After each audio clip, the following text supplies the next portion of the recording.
اعوذ باللہ من الشیطان الرجیم بسم اللہ الرحمن الرحیم۔ امید ہے کہ تمام سٹوڈنٹس خیریت سے ہوں گے، لیکن کچھ سٹوڈنٹس بہت پریشان تھے کہ ہمارے پیپر کا کیا ہوگا،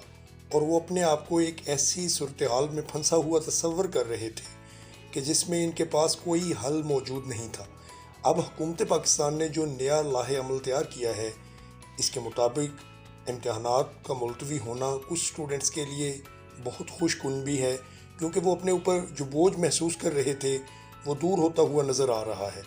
تو اس سے پہلے کہ ہم مزید بات کریں، آپ میرے چینل کو سبسکرائب کریں اور ویڈیو کو لائک کریں تاکہ میں بھی آپ سے خوش ہو جاؤں۔ یہ تو ہمیں معلوم ہے کہ چھوٹی کلاسز کے سٹوڈنٹس کو پروموٹ کر دیا گیا ہے اور وہ اپنی اگلی کلاسز میں بیٹھیں گے۔ 10th کلاس کا ایگزام ہو چکا ہے، جبکہ پریکٹیکلز ابھی نہیں ہوئے تھے۔ ان کے پریکٹیکلز میں سے ٹوٹل کے ہاف سب سٹوڈنٹس کو دے دیے جائیں گے، جبکہ باقی ہاف ان کے مضامین میں نمبر کی پرسنٹیج کے حساب سے دیے جائیں گے۔ 9th کلاس کے بچوں کو پروموٹ کر دیا جائے گا، وہ 10th میں بیٹھ سکیں گے، ان کو 10th میں بٹھا دیا جائے گا، لیکن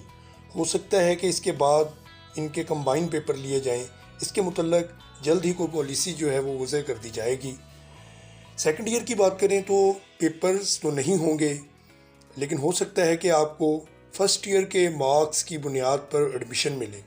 اور دوسری تھیوری یہ ہو سکتی ہے کہ آپ کے جو انٹری ٹیسٹ ہوں گے اس کی بنیاد پر ایڈمیشن ہو،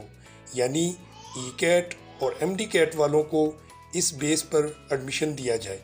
اور یہی چانس زیادہ ہیں آپ جو ٹیسٹ دیں گے وہ این ٹی ایس ہو، ای کیٹ ہو یا ایم ڈی کیٹ،